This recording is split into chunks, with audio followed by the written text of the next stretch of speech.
Did I give you enough time? Yes, ma'am, and thank you very much for the time. Yes. I'm sorry I had to take a call, and because I wanted to give the time to my colleague to clarify certain statements. I apologize. I did not hear what you said, but whatever he says is what he says. You'll be able to read what I said anyway, madam. I will That's the read transcript. the transcript of records, and whatever clarification the good senator has said, I would suggest that you state it in plenary so that it is in record in the plenary session, whatever it has. Then we proceed with our bills. Thank you. So kayo po, it's never too late to take up GSE. It's never too late to take Masters in National Security. Provided Maski na matikan na abogado na kayo. provided they will exclude the Thomas Cloma issue.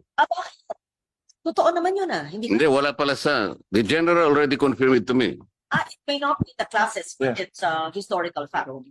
In fact, sino ang bihasa? Who can give us the historical perspective of the Spratlys? Because when I was a young journalist in the 80s, anong taon yun? Thomas Cloma interview ko. Google him. Tanong mo kay Jane, ngayon na. Kanino ko pa sinabi 30 minutes ago eh. In-interview ko po si Thomas Cloma sa bahay niya sa Quezon City. Tawagan si Rizabel Cloma. Yung apo niyang si Rizabel nandun. But retired na si Rizabel. That was like, I was in my 20s. And I interviewed Thomas Cloma. And we talked about the Spratlys in the 80s. And then, fast forward 1992, I took up my master's in national security at 32 years old. At the Blue Book, one of our exams, midterm paper, was on the South China Sea issue on the Spratlys.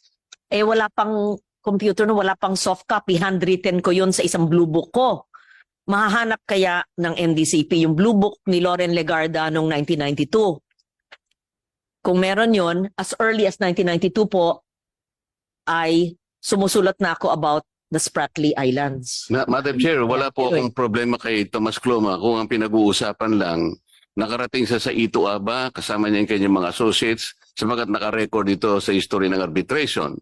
At siya rin naman ay nakapunta sa kanyang mga associates. Very briefly, sabi ng arbitration, nandun siya, pero wala siyang residence doon, hindi man siya nangisda doon. They were talking about the historical rights of who fish in that area, who mined in that area.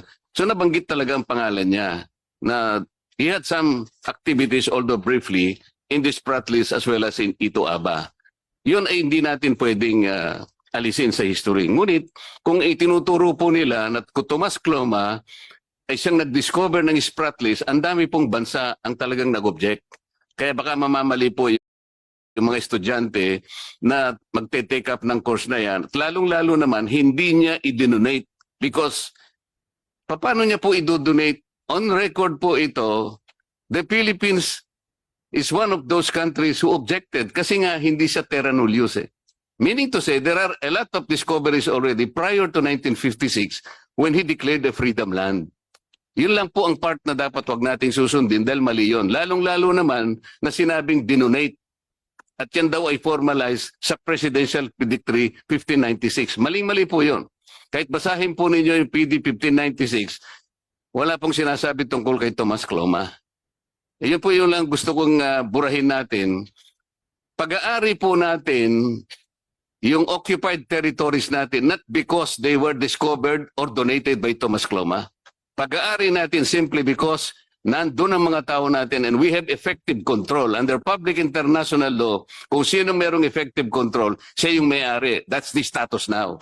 So wag nating sasangkot si Thomas Cloma sa mga bagay na hindi tama para sa kanya. So yun lang pong i-correct natin. Let us cleanse the part of that course na pinalalabas na discoverer siya at dinonate na at pinormalize the President Marcos in his presidential decree. That was all wrong. That is historical distortion. I think that is very, very clear, General. Thank you po. So, nakikinig. Pasensya na po. Oh. 1991 po, nakilala ko si Thomas Cloma. Oo, 1991 pala. Sige.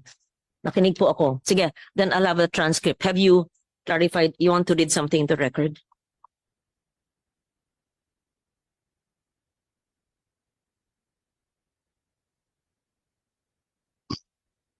na kailangan lang alisin dun sa historical record kung tinuturo man si Thomas Cloma, huwag namang ilalagay siya na siyang nag-discover because ang daming bansa pong nag-object kasama ng Pilipinas. Alam po ninyo kung sinong nag-object sa panig ng Pilipinas at that time when Thomas Cloma declared a freedom land?